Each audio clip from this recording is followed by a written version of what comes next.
Hi everyone. In this video I will show you two important functionality within Rail1 app. So you can install this Rail1 app.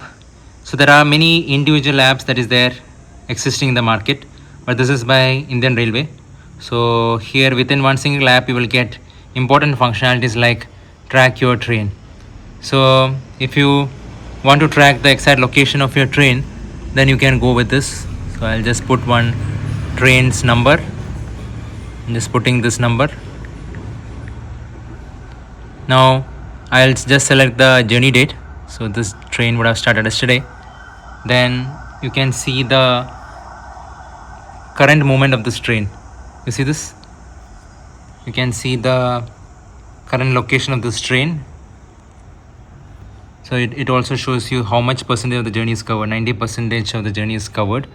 So here you can see the details. So this is the scheduled one and this is the actual one. Now if you want to see the coach position, you can click on coach position and you can see this coach with a very good interface. Coach position, you can see it in this way, which is quite cool. I hope it's useful. Thank you very much and subscribe for more such interesting videos. Thanks for tuning in with me. Glad you're part of this community. Hit the button down below, let our little family grow. Like and subscribe, yeah, don't you go. See you on the next episode, let's start the